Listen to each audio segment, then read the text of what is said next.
Another encounter with the Escazú lady, St. Lucia's Escazú lady. Full name and designation for the record. My name is Kate Wilson, and I am the legal officer in the Department of Sustainable Development. I am also the national focal point for the Escazú Agreement in St. Lucia. Wonderful, Kate. So the Escazú Agreement hits another significant curve, second conference of the parties. Speak to us about that. We've had the first conference of the parties just last year. Explain and go into it a little bit more. Wonderful, Jesse. First, let me thank you so much for this wonderful sit-down. As usual, it's always a great pleasure to chat with you and to continue this dialogue on this very important agreement, which is the regional agreement on access to information, public participation, and justice, not only in the Caribbean, but in the Latin American countries as well. And it is called the Escazú Agreement simply because it was adopted and endorsed in a town called Escazú in Costa Rica on the 4th of March 2018. Now, you know we're at the crucial stage of implementation. St. Lucia signed on in 2018, the 27th of September, when it was open for signature. 2 years later, after a robust public awareness campaign, a lot of work by the DSD in collaboration with the National Trust and civil society, our government ratified, and now we have the daunting task of implementation. And so we, in getting implementation off the ground, there are a number of subsidiary bodies to the agreement that need to be put in place. And one of the main bodies, subsidiary bodies, is the Committee to Support Implementation and Compliance. Obviously, the title speaks for itself. So over the couple months, a few months, almost a year, we've been working with the Secretariat. The technical secretariat for the Escazú Agreement is the UN Economic Commission for Latin America and the Caribbean, UN ECLAC. They are headquartered in Santiago de Chile. They have a Caribbean office in Trinidad and Tobago, headed by a Jamaican called Miss Diane Qualis. And so they've been working with us to get this second meeting of the Conference of Parties together.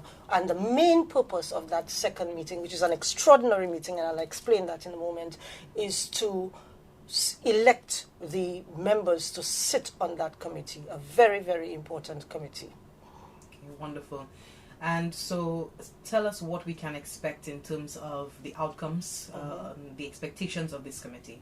Okay, so this committee, as we said, is to support implementation and compliance. So these are two main functions. One, to ensure that the provisions of the Escazú Agreement are implemented as per the provisions of the agreement in the national countries. So basically what we need to do is to put in the legislative frameworks, the institutional frameworks, as well as the procedural frameworks to ensure effective implementation. And of course, compliance is to ensure we monitor to see that what we put in place are in fact working, that the countries are in fact complying according to their obligations, because you know the countries have specific obligations under the 3 tiers of the agreement, which is access to information, public participation, and access to justice, to ensure that they do what they're supposed to do, which is the monitoring and compliance part of it. Okay, so St. Lucia has accomplished so much so far. We still have the implementation route to journey on, but there's so much that has been accomplished. Speak to us about how you've been equipped, amped up with in terms of the work that has been done primarily by yourself and others here in St. Lucia going into next week's COP. Okay, wonderful, Jesse. Well, you know, one of the first things we've done was to have a public awareness campaign from the bottom up. So we went, and let me say this categorically off the bat, is that a public awareness campaign doesn't end. It doesn't have a time frame. It continues throughout, because the general idea is to change attitudes, to get St. Lucians more aware of environmental matters, democratic matters, because remember, the agreement is not just an environmental treaty. It is also a human rights treaty that will help us achieve our sustainable development goals. So end poverty, to have sustainable cities, to have gender mainstream in all our policies and frameworks, and also to have peace, justice, and strong institutions, among, as well as cooperation and capacity building, which are all our sustainable development goals. Okay, so what St. Lucia has been doing, apart from the public awareness campaign that we've been going on the ground in the schools, we are getting the public to be aware. And I think the public has a certain, I mean, I'm sure every once in a while I pass, they can say, yes, we know about the Escazú agreement. And we want to continue that because we don't just want people to know, we want them to be adequately informed, and we want to see a change in attitudes. So we don't want to see too many plastics in our waterways when there is a hurricane or there's a lot of rain. So we want to see that. We want to see our beaches clean.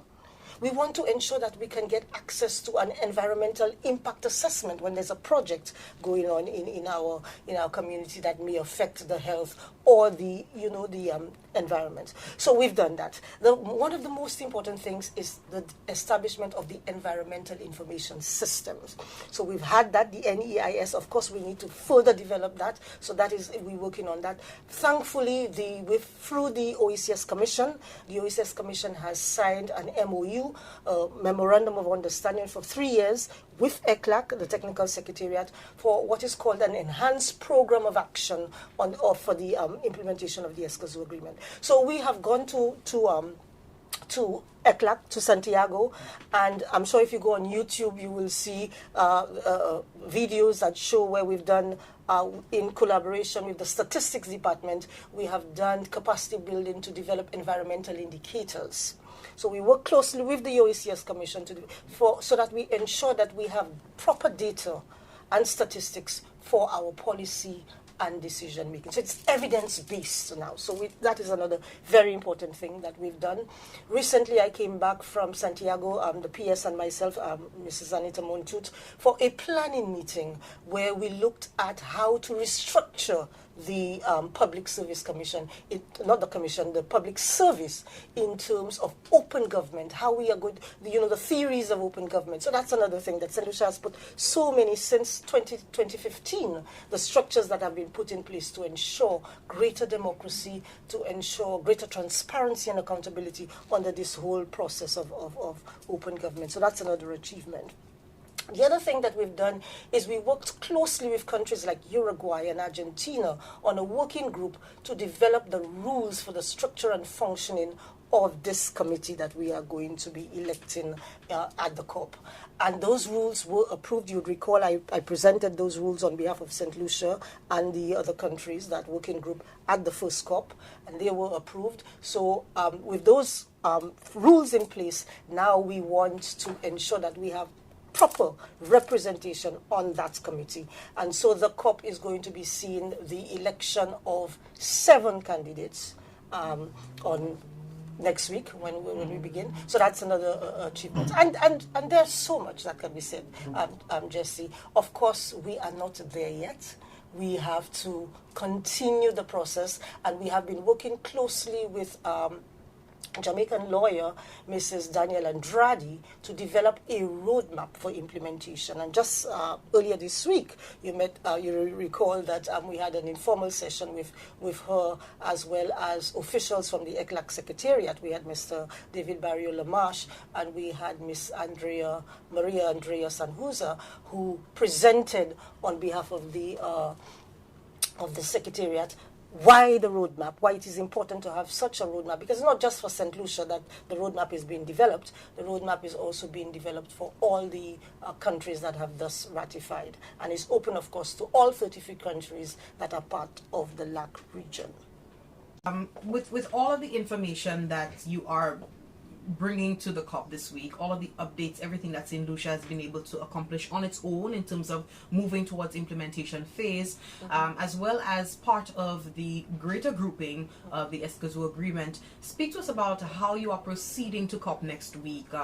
What will be expected of you representing St. Lucia, and what are you hoping to have accomplished in terms of good news coming back from COP to St. Lucia? Okay, wonderful. So, Jesse, as you know, the COP starts on the 19th and goes through to the 21st.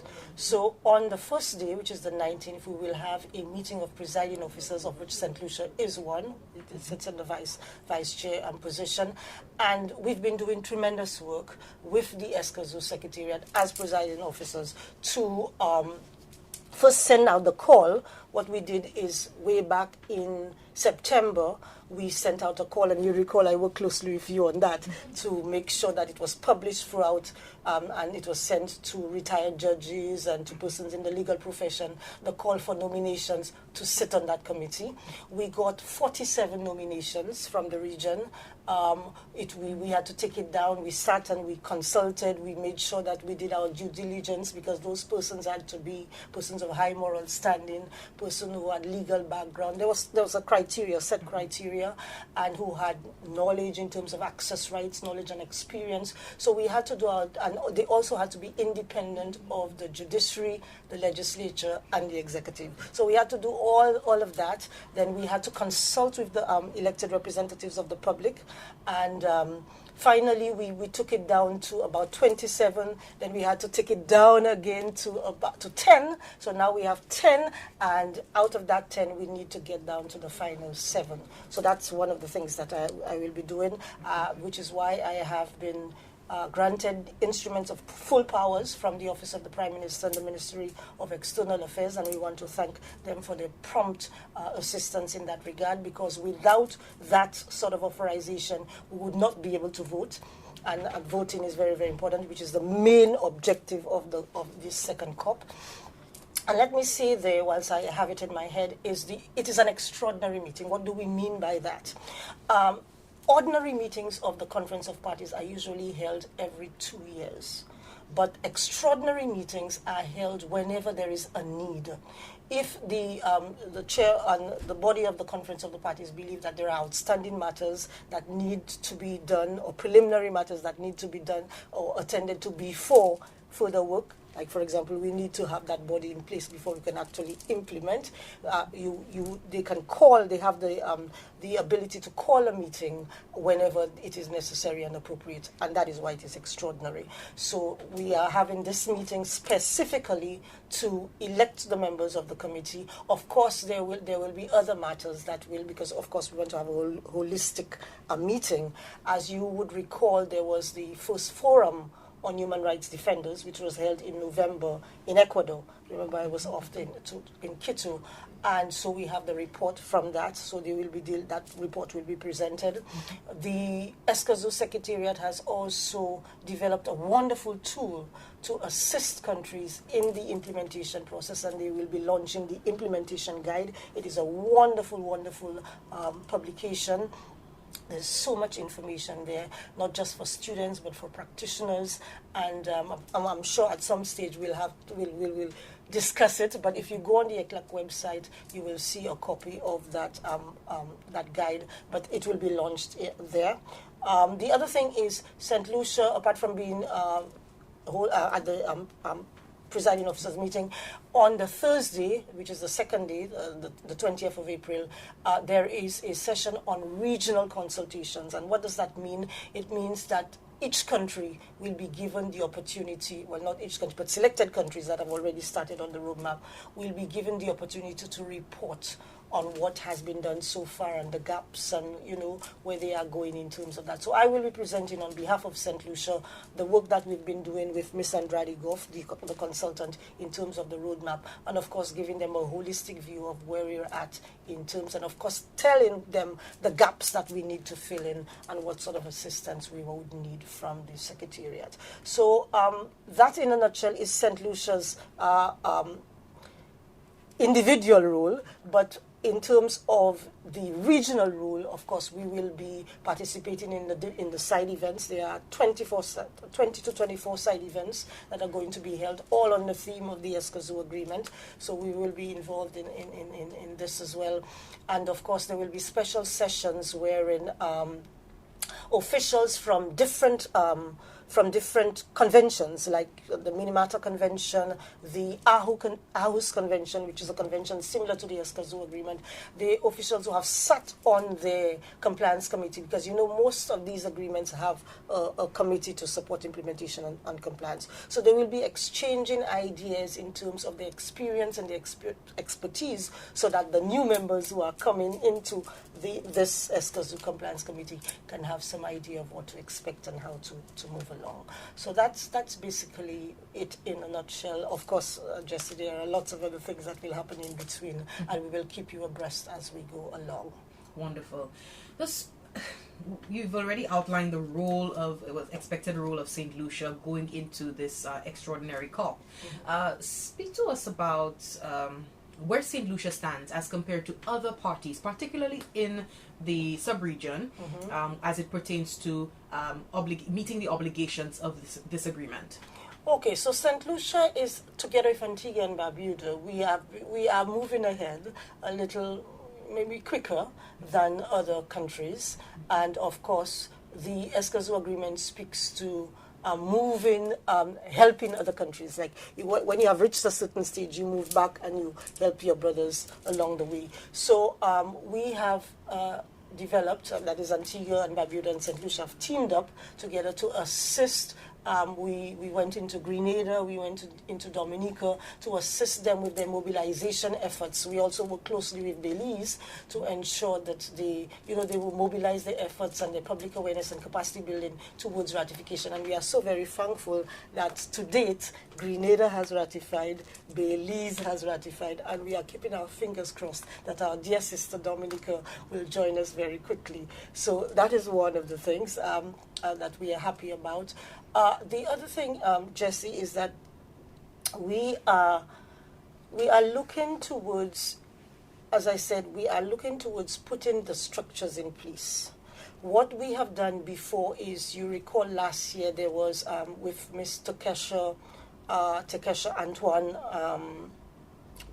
Antoine, she together with her other colleagues, they did a legislative review.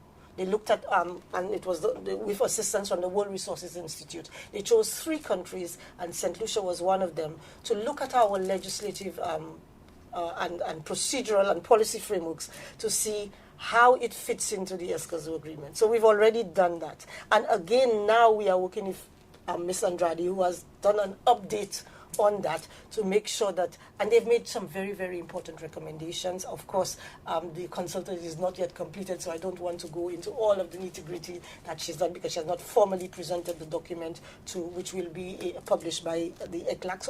So I don't want to preempt ECLAC, but simply to say that she has already developed wonderful guidelines for us in terms, and made wonderful recommendations in terms of what we can do. She's made recommendations for constitutional reform, for improvement and amendment of our legislation, and one of the main recommendations is to enact the Freedom of Information Bill, and we are keeping our fingers crossed that our governments are hearing us, that there will be efforts put in place to ensure that we have that bill in place, because that bill has mostly all the provisions that we need to ensure that the Escazú Agreement is effectively implemented. We are working, well, I know the renewable energy, public utilities and renewable energy unit are working together with the Fiscal Planning Department to review the Fiscal Planning Act, as well as to develop regulations and to improve regulations for that. So that is very, very important, because that's one of the recommendations that was made by Ms. Goff, the consultant, to ensure that we amend that legislation to make sure that we have access rights very, very prominent in a lot of our legislation. Not because, remember, access rights in St. Lucia is not just freedom of information laws. We look at it is physical planning laws as well as environmental laws. Of course, freedom of information laws are the main laws because we're talking about access to information and public participation. And most importantly, amendment of our constitution. And I'll tell you why. Because in some of the countries of Latin America, access rights is so prominent. The right to a healthy environment is prominent in the constitution. We do not have that yet in our Caribbean constitutions, and we are keeping our fingers crossed that St. Lucia will work towards. We already have the recommendations, and we are working to ensure that our authorities will agree with us that there should be legislative reform to ensure that we have that very expressly stated in our constitution and our frameworks. Absolutely, because once you read a little bit into the Escazú Agreement, what comes to mind is action for persons who are under direct threat, their lives perhaps, fatality associated with speaking out against environmental issues. And St. Lucia doesn't necessarily face what some other countries, particularly in Latin America, face when it comes to protection of the environment. Yes. So sometimes, but some people that I have spoken to, they don't necessarily get it. So what might this have to do with St. Lucia? But it's sort of a preemptive approach, a preemptive strike sort Absolutely. of. So to speak, if you could just speak a little bit more about that, the proactive role that is being taken on St. Lucia's behalf ahead of facing such environmental crises that other members of the Escazú Agreement are facing right now. Okay, wonderful. As you mentioned rightfully, Jess, Article 9 of the Escazú Agreement speaks to human rights defenders. And I want to say this again, and I keep saying it, but I'll reiterate it, that this agreement, the Escazú Agreement, is the first agreement in the world that has protection for human rights defenders.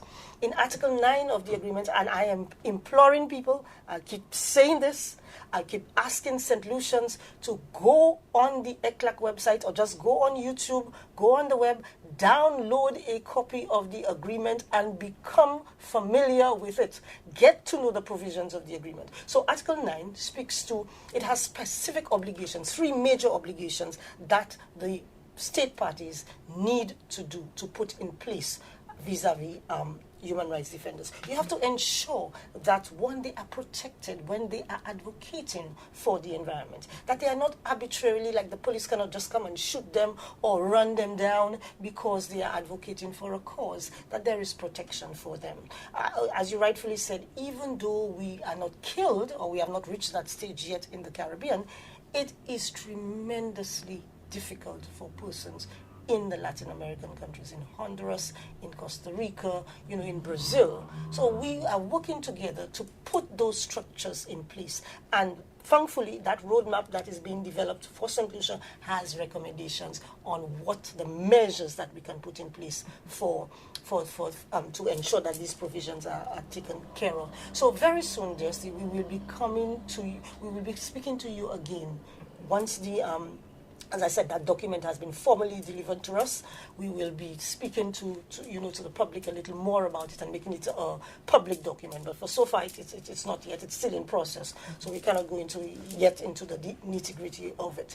But to ensure, not only that, to ensure that persons understand what it means to be a human rights defender. You understand what their role is. And with every role comes a responsibility. That, okay, whilst you are the public authorities or anybody is not supposed to prevent you from holding a meeting, you must also have the responsibility of, if you're going to have a public meeting, that you go through the process of the state process, that you ask for permission, and that sort of things. So to educate the defenders themselves on the process. And to develop modalities for the operation of those persons. Now, let me just say quickly that a working group was formed to spearhead that, to put in place the modalities for the working on and rules and structures and an action plan for those human rights defenders. And that working group consists of Ecuador, Chile, and St. Kitts Nevis. So we have Caribbean representation there. And so far they have given their first report, the report of the first Forum of Human Rights Defenders. If you go on the ECLAC website, https://cpal.org, scroll down to the Observatory for the Escazú Agreement, you will find a copy of that full report. The action plan will be discussed at the COP, this COP next week. The action plan for how we're going to put those structures in place that is going to be delivered by that working group. And yes, so I'm not sure if I've covered most of your questions sufficiently. And also, I just want to bring it more into the St. Lucian context. Also, access to resources, access to information as well. Just speak to the significance of that. Many persons may not see the connection between what they may be experiencing right now in terms of land usage and access to land information at a registry or so on. If you could just speak a little bit about that. Yes, just let me get it to the very, very basic level. If you do not have access to any kind of information, how are you going to effectively participate in the structures that are important to your, not to your life and to your country? Okay, it's just as, and I keep using that example, it's like school children. If you are a student and you have to go to school, if you do not have information as to the hours of school, your school curriculum, the kind of books that you need for your subject areas, even your subject areas, how are you going to be effective? Which school that you're going to go to, where your school is located. So access to information is extremely, extremely important. We are trying to reach the stage where we have transparency, true democracy, accountability, to do these things which are inherent in the human, which is a basic human right. Basic human right. For us to be able to achieve that, you need to have access to information. You need to know if a project is going on in your community. You need to know whether it is going to be a hazard to your health. If it's going to be, there's going to be a lot of dust and you cannot breathe. Supposing there are people in the community that suffer from asthma, you have persons who are pregnant mothers. If there is, mercury in a pond or a river. Those sorts of things. If the project is going to be digging and excavating land and it is going to affect the foundation in your house and you have to move, you are displaced, who's going to take care of that? Those sorts of things. That is very important. So access to information is important. The second thing is, because you need to be informed, you need to be educated, you need to know. You understand? If you do not know, you cannot contribute effectively to decision making. The second thing is public participation. If the people are not involved in the process, can you call that a true democracy? You cannot. So we are developing modalities to ensure that the public, civil society, all stakeholders, because I keep saying, environmental matters should not be handled by governments alone. They are cross-cutting in nature. The DSD alone cannot do it. We have to work together with the National Trust. We have to work with the National Conservation Authority. We have to work with CYEN, with women's groups, religious groups. We have to work with everybody across the board because everybody has to play their part. You understand? Because environmental issues affect not government officials alone, not your minister alone. It affects everybody. When there is a crisis, when you have a hurricane, or you have an earthquake, who are the most affected? The poor, the marginalized, the people who do not have proper housing in the first place are the ones who are going to be displaced. You understand? And who are these people normally? Women, children, you understand? The persons with disabilities, persons who cannot see, persons who cannot hear, persons who cannot move. So at the core of this agreement is to ensure that we put those structures in place. The access to information, ensure that the public at all levels are involved in the decision-making process so we don't have a top-down approach. That everybody, consultation, and I'm going to keep stressing that we have to build capacity, we have to keep going out into the communities, into the schools, so that school children, when I go to an infant school, that they can tell me, I know what the Escazú agreement is all about. You understand? We went to, and I was so happy, we went to the Pasias Combined School, and the kids were talking about, you know, what the Escazú agreement. We go to the Sir Arthur Lewis Community College, which is the highest institution in St. Lucia, and there we have a professor, Dr. Marie-Louise Felix, who is doing a very hands-on course on sustainability and environmental matters. So, you understand, that is the sort of thing that we want to see among the youth. We want to see champions for the environment. And to do that, you need access to information. You need to participate publicly. And most importantly, access to justice. So we are going again. We intend to go back to the judiciary, to the lawyers, the Bar Association, so that we need their input. We need them working together with us. They have already given us the assurance that we have their support. You recall last year that we had this forum with them, and the Chief Justice and them were very receptive. So we want to go back now to them, now that we are ready to implement, to ensure that we have proper standing, that we have proper rules in place. And thankfully, one of our Chief Justices from the Caribbean Court of Justice, Justice Winston Anderson, he will be at the COP, and he will be presenting on that implementation guide that I spoke about, because he was one of those experts who vetted it, who worked together with the authors to ensure that we have a solid product. And I'm telling you, let me ask St. Lucians to go on the website, download that implementation guide, get familiar with it, as well as the ESCAZU agreement. Okay, so give me an opening statement. St. Lucia will be participating in the second COP. Yes, St. Lucia will be participating in the second meeting of the Conference of Parties of the ESCAZU Agreement. It's an extraordinary meeting, and it will be taking place in the capital of Argentina, which is Buenos Aires, next week from the 19th to the 21st of April. Wonderful. Any final words? Yes, just simply to say that St. Lucia we've been doing our part. We've been working together with the countries, the members of the public, and let me say, I want to say this. In October of last year, we had the election of the members of the elected members of the public. We have Mr. Tulsi, Vishnu Tulsi, who represents St. Lucia, and we also have from the Caribbean Miss Nicole Leotard from the Caribbean Natural Resources Institute based in Trinidad and Tobago. So these are the persons that represent civil society on that. One of them sits on as presiding officers, even as a presiding officer, even though they do not have a vote, but they sit as a presiding officer, which means that they are privy to the decisions that have been taken, even though they cannot vote. But get familiar with those persons. Speak to Mr. Tulsi. This is your conduit to the Secretariat. This is how you can give your input.